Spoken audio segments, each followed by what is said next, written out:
지금부터는 우리 기자님들의 질문 또 후보님의 직접 답변하는 시간 갖겠습니다. 질문하실 때 우리 기자님께서는 소속 언론사와 본인 성함 말씀하시고 질문하시면 되겠습니다. 네. 시장내 정혜원입니다. 오늘 헌재 폐지 공약하셨는데요. 그 한덕수 대행이 대통령도 헌법재판관 2명 지명해서 월권 논란이 있고 그 중에 한 명은 지금 안가 회동으로 그 내란 방조 혐의로 피의자로 입건된 이완규 법제처장입니다. 이 2명 지명은 적절하다고 보시는지 궁금합니다. 내가 집권하기 전이니까 집권하고 난 뒤에 답변하면 안 되겠습니까? 내 권한밖에요. 해버렸잖아요. 그걸 지금 적절하다 안 하다 여야 대립이 있는데 제가 말씀드리기가 좀 그렇네요. 네. 좀 해주십시오. 또 다음 질문 받겠습니다. 우리 기자님. 네, 여관뉴스 TV 양소리입니다. 그 정부 부처를 몇 개로 통폐합하시겠다고 했는데 그 몇 개는 몇 개 정도가 될지 그리고 어떤 부처가 남아있게 될지 그거 지금 이야기하면 선거에 굉장히 불리해요. 정부 부처의 동료가 옵니다. 그래서 정부 부처 이름도 참 마음에 안 들어요. 농림, 수상, 해양 뭐 온갖 거 다 붙여가지고 문화, 체육, 관광 이거 다 붙이고 미국이나 일본 한번 보세요. 문화성 뭐 안 그러면 대장성 간단하죠. 그러니까 그것도 무슨 장난도 아니고 부처 이름도 바꿔야 됩니다. 간명하게. 그래서 그런 부분은 지금 말씀드리면 원칙 외에 말씀드리면 그 부처의 사람들이 반발하고 또 내 선거하는데 상당히 불리해요. 그래서 지금 말씀드리기 어렵지만은 제가 그 대구시장을 할 때 산하기관이 18개인가 21개가 있었는데 11개로 통폐합했어요. 11개로. 그 절반으로 통폐합했어요. 운영을 해보니까 예산도 극히 절약되고 인원도 효율적으로 쓸 수 있습니다.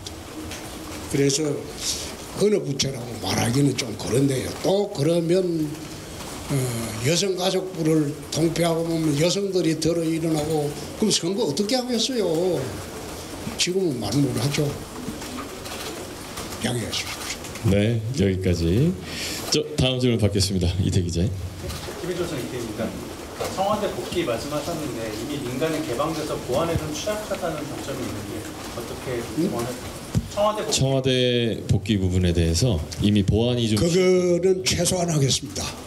최소한 하는 게 여러분들 한번 생각해 보십시오. 대통령이 출퇴근하면서 교통 통제하고 그게 맞습니까? 예? 대통령이 출퇴근하는데 교통 통제해야 되고 또 암살 방지해야 되고 매일매일 하는 게 그게 맞습니까? 나는 관저에 한 번 가봤어요. 작년 총선 직후에 들어갈 때 보니까 오솔길을 따라서 차 2대가 교행을 하는지 안 하는지 모르겠는데 대통령이 가는 길이 그렇게 좁은 골목으로 들어가 가지고 숲속에 무슨 웅크린 오두막집처럼 그래 보이는데 거기서 웅크리고 있는 게 그게 맞습니까? 나는 그게 맞지 않다고 생각합니다. 청와대 복귀를 하더라도 청와대의 보안구역을 최소한 설정을 하면 됩니다. 최소한 설정하면 됩니다. 그리고 외국의 모든 분들이 많은 사람들이 올 때도 여태 영빈관에 초청했잖아요. 예? 관저가 이쪽에 이제 영빈관은 또 옛날 청와대 있고 그런 비효율이 어디 있고 난센스가 어디 있습니까? 나는 5년짜리 대통령이 국가의 상징을 옮기는 거 그것도 옳지 않다는 생각입니다. 또 네, 다음 질문 기자님. 스카이데일리 이태호 기자입니다. 이제 청와대 관련돼서 질문 드리고 싶은데 청와대가 내부 소통이 어렵다는 구조라는 지적도 있고 어떻게 보면 제왕적 대통령제 상징이라는 지적이 있습니다. 이런 거에 대해서는 어떻게 생각하십니까? 네. 청와대가 내부 소통이 좀 어렵고 제왕적 대통령제의 상징이라는 표현이 있습니다. 어떻게 보시는지요? 그러면 뭐 대통령제를 폐지하는 게 옳겠죠. 그 사람에 따라 안 다르겠습니까?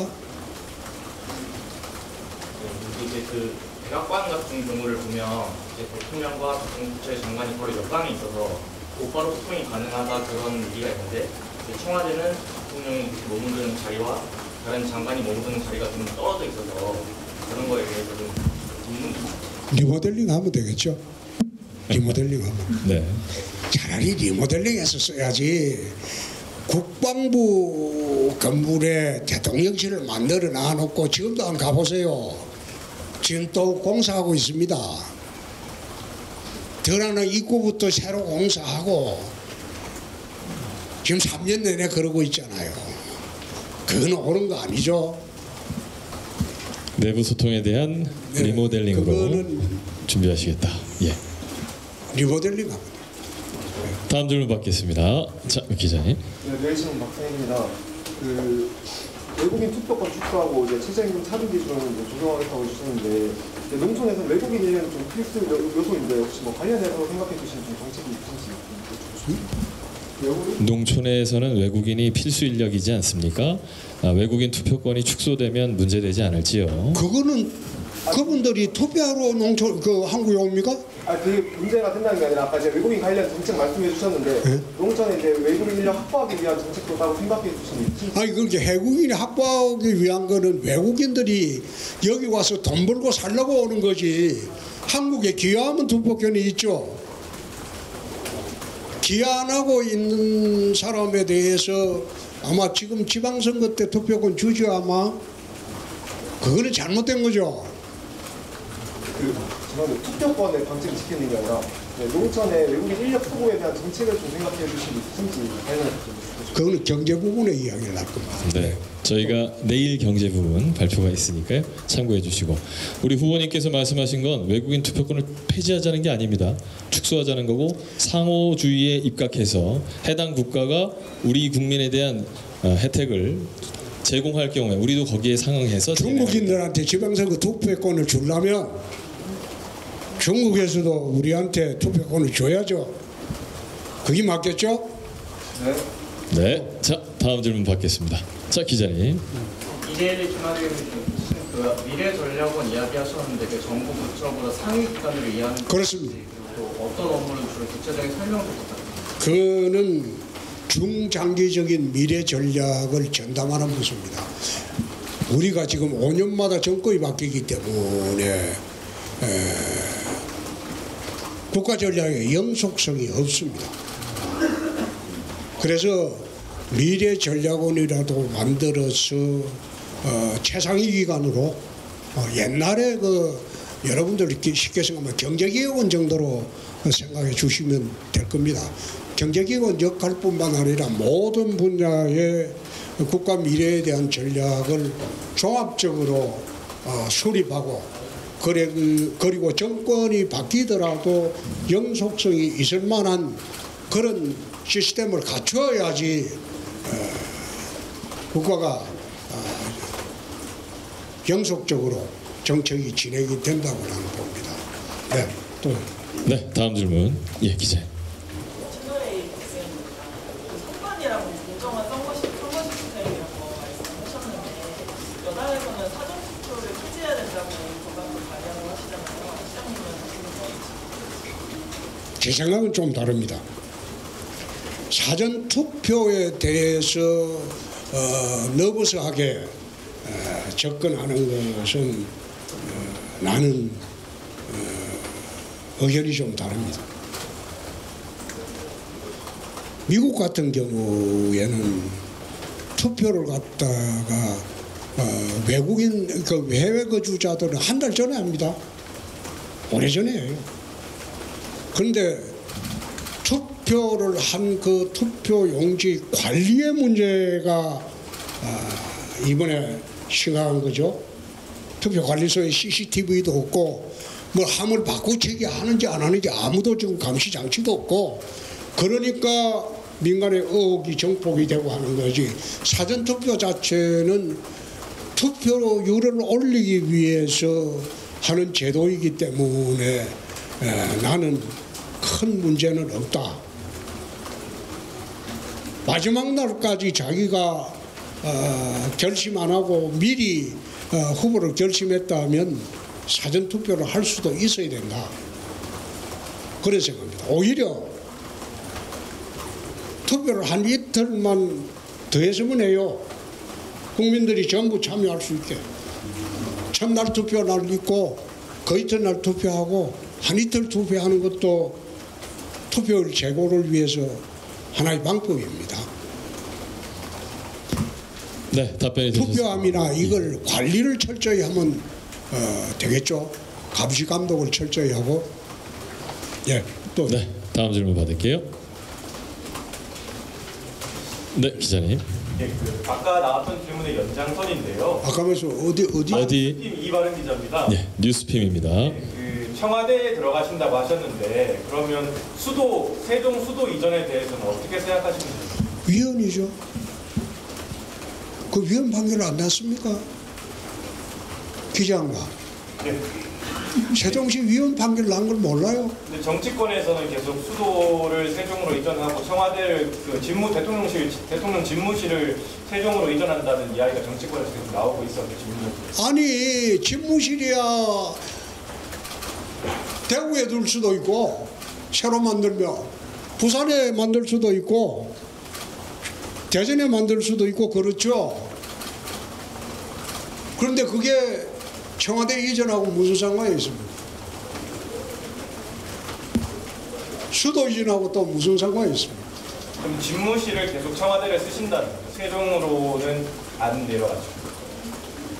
내려갈 필요가 있으면 내려가야 되겠죠. 그런데 청와대를 이전하고 그것은 수도 이전과 마찬가지이기 때문에 그건 위헌입니다. 정략적으로 주장하는 것은 가능할지 모르나 위헌적인 그런 조치를 해서는 안 되겠죠. 네, 또. 네, 우리 기자님. CBS 박효원인데요. 네, CBS 기자입니다. 네, 헌법재판소 정체성 말씀하셨는데 미국 같은 경우를 예를 드시면서 미국에도 대통령이 임명을 하잖아요. 그 경우에 정치성 문제는 계속 남아있는 것 같고 미국도 마찬가지인데 어떻게 방지를 어떻게 정치성을 방지하시겠다는 건지. 미국은 우리나라하고 좀 틀리죠. 하원에서 발의하고 상원에서 의결하죠. 그죠? 그 탄핵 같은 거를. 그런데 독일은 헌법재판소를 통해서 탄핵 심판을 하는데 독일의 헌법재판소 제도는 위법 사실이 있으면 무조건 파면해요. 그 봐주지 않습니다. 우리나라 헌법재판소는 위법 사실이 있더라도 그 위법의 중대성을 감안해서 파면 여부를 결정합니다. 그런데 집행유예 제도를 인정하는 거죠. 나라마다 좀 헌법재판소 판결이 좀 틀립니다. 독일 같은 경우에는 헌법재판관을 임명하는데 의회의 3분의 2 동의를 요구합니다. 극단적인 이념 성향의 사람은 헌재에 못 들어가게 합니다. 독일은 그런 안정장치가 되어 있어요. 근데 우리나라는 그런 안정장치도 없어요. 국가체제를 부정하는 사람도 그런 정과를 가지고 전력을 가진 사람도 헌법재판관이 지금 되고 있는 게 현실입니다. 그래서 그렇게 하느니 중립적인 대법관들에게 헌법재판에 당부를 맡기는 게 오히려 낫지 않느냐. 그래서 대법관 사명만 정언하면 헌법재판소는 필요 없는 기관이 된다. 그런 생각. 네, 답변이 되셨을 것 같고요. 자, 기자님. 이게 의혹인데요. 개헌 말씀하셨는데 언제까지 완수하겠다 이런. 내년 지방선거 때 개헌을 할 수 있었으면 좋겠습니다. 그래서 차기 국회의원 선거는 새로운 헌법을 기준으로 개헌을 하고, 그리고 사회 각 분야 제도 정비를 하고, 이번 선임된 대통령, 선출된 대통령 임기를 마치고 2030년에 대통령 선거와 지방선거가 동시에 이루어지면 그 다음부터 국회의원 선거는 2년 뒤에 합니다. 4년 중임제라면. 그러면 선거 주기가 맞아 들어갑니다. 대통령 임기 2년 뒤에 총선하고 중간평가죠. 그 다음 2년 뒤에 다시 중임제 대통령 선거를 다시 하고, 그렇게 하면 선거 주기가 딱 맞아 떨어지는 거죠. 개헌은 가능하면 내년 지방선거 할 때 개헌 국민투표를 동시에 할 수 있었으면 좋겠습니다. 근데 그 개헌을 졸속으로 처리할 수가 없어요. 지금 손볼 데가 한두 군데가 아닙니다. 인권 분야도 손보야 할 때가 많아요. 정부 조직 분야뿐만 아니라 헌법의 틀을 전부 새롭게 지금 100년의 미래를 보고 제7공화국을 만들어야 되기 때문에 쉽게 헌법을 합의하기가 어려울 겁니다. 거기다가 선거구제까지 또는 지방제도 개혁까지 문제가 되고 있어요. 그래서 그 모든 것을 해결하려면 개헌하는 국회하고 대타협하는 게 시간이 좀 많이 걸리고, 가능하면 내년 지방선거 때 개헌 국민투표를 할 수 있었으면 좋겠습니다. 정부의 개헌 추진반을 만들고, 국회 개헌 추진반을 만들고, 그리고 각자 개헌안을 내서 합동 또 조율을 해야 되겠죠. 그래서 날치기 개헌은 옳지 않다는 겁니다. 네, 답변 되셨을 것 같고요. 우리 기자님. 네, 한국일보 이나입니다. 방금 이제 개헌에 대해서 말씀 주셔서 국회 뭐 개헌 추진반 만들고 정부 추진반 만들어서 조율해야 된다 이렇게 말씀 주셨는데, 그러기 위해서는 지금 거대 의석을 차지하고 있는 민주당의 협조가 절실할 거라고 생각합니다. 민주당하고는 어떻게 좀 이거를 풀어나가서, 만약에 민주당과 의견이 잘 맞지 않는다면 이걸 어떻게 풀어나가실지 첫 번째 질문드리고, 아까 뭐 한편 말씀하시면서 좌우도 아우르고 여야 가리지 않고 오기컴만을 위한 정권 되지 않겠다고 말씀 주셨는데, 그동안 이제 실장님께서는 이재명 전 대표도 비판을 많이 해왔고 한동훈 전 대통령에 대해서도 비판 많이 해왔는데, 이제 정권을 잡게 되면 두 분도 이제 아우르고 안고 가실 계획이신지. 네, 두 번째부터 말씀드릴까요? 예. 지금 선거철입니다.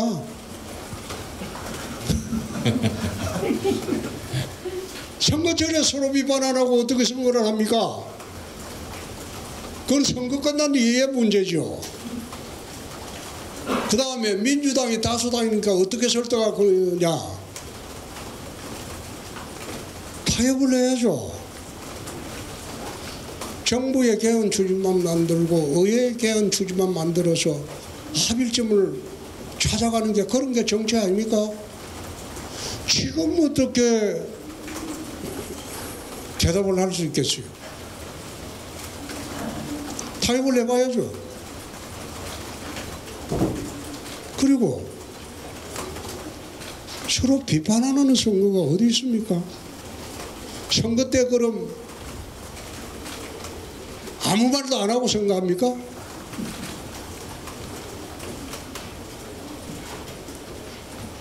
할 수 있는 말 다 해야지. 근데 선거 끝나고 난 뒤에 악수하고 화해하고 그래 하는 게 또 정치입니다.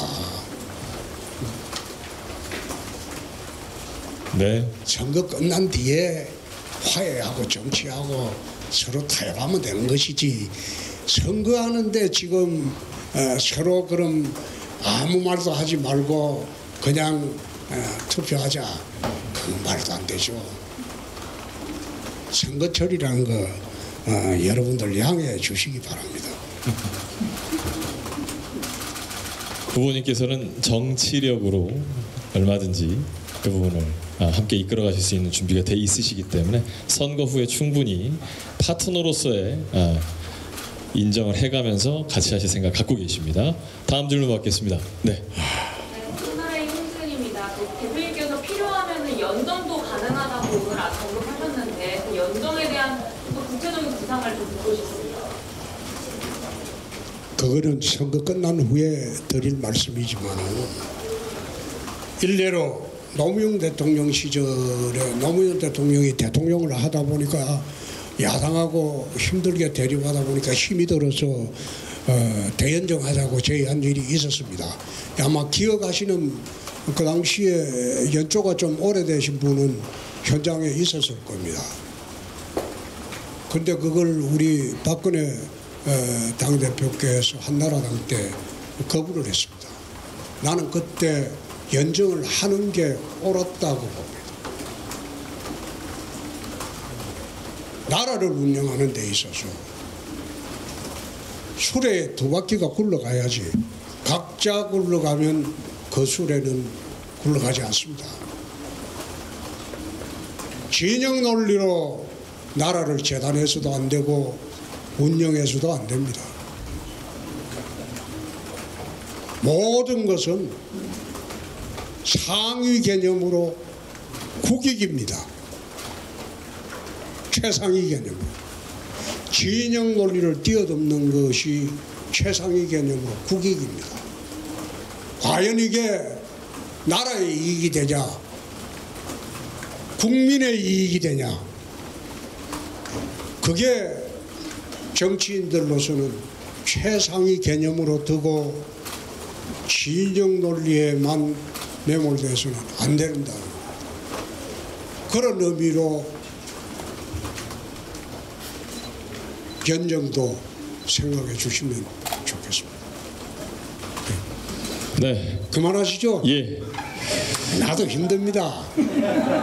매일매일 힘드니까 난 이제 오늘부터 시작해서 계속 혼자 외교, 국방, 경제 매일매일 브리핑을 하도록 하겠습니다. 그 사이에 우리가 만든 게 대혁신 과제가 한 100가지 정도 됩니다. 그 100가지 혁신을 발표하고 마지막 날 국민통합안을 발표하도록 하겠습니다. 예. 안 놀았어요. 예. 그 사이 안 놀았다니까. 탄핵 석 달 동안 절대 놀지 않았어요. 열심히 했어요. 예. 후보님 저희 마지막 질문 하나만 좀 받아줄까요? 아니 내일 합시다. 내일 할까요? 오늘 꼭 해야 돼요? 네. 자 마지막 질문 김민영 기자. 민영인데요. 검찰 수사권도 아예 폐지하자는 말씀이 검경 수사권 전면 폐지이냐라고 질문이 들어왔습니다. 아니 국가수사국이라는 걸 새로 만들자는 겁니다. 지금 국가수사본부라는 게 지금 의미 없어요. 경찰 산하에 있는 거예요. 경찰과 독립한 국가수사국을 미국의 FBI처럼 만들자는 거예요. 그래갖고 모든 범죄 수사를 국가수사국에서 하자는 거예요. 국가수사국장은 검찰총장이나 동격입니다. 그렇게 격을 만들어줘야죠. 검찰 검수완박이냐 그거는 하위 개념이야. 그 사이 검찰을 이용해서 얼마나 정권 유지하고 정치 보복하고 하는 게 매 정권마다 있어 왔습니까? 그러니까 검사들이 어떻게 해요? 정권은 어디로 갈 것이냐? 그 눈치만 보고 수십 년을 지내왔어요. 그런 제도 탈피하자는 겁니다. 정치권으로부터 완전히 독립한 국가수사국을 만들어서 거기서 모든 수사국을 주고 검사들은 국가수사국에서 송치되는 사건을 기소를 할 때 증거가 부족하면 거기에 대한 그 사건에 대한 보안 수사권만 가지고 공소유지 여부만 하라 이 말이에요. 1차 수사권을 뺏는다 이 말이에요. 경찰도 수사권 없어요. 그러면 변호사 자격 있는 사람이 대거 국가수사국으로 몰릴 겁니다. 수사에 전문성 있는 사람이 국가수사국으로 모일 겁니다. 검찰은 축소되겠죠. 경찰도 축소되겠죠. 경찰의 기능은 경비, 풍속, 교통, 질서유지 기능으로 한정하자는 거예요. 그래서 정권이 바뀌고 이제는 정치검찰 이런 시대가 종식이 됐으면 합니다. 더 이상 정권의 눈치 보는 그런 시대는 정리됐습니다. 네, 이상으로 정치 시스템 혁신 마지막으로 마무리하겠습니다. 고맙습니다.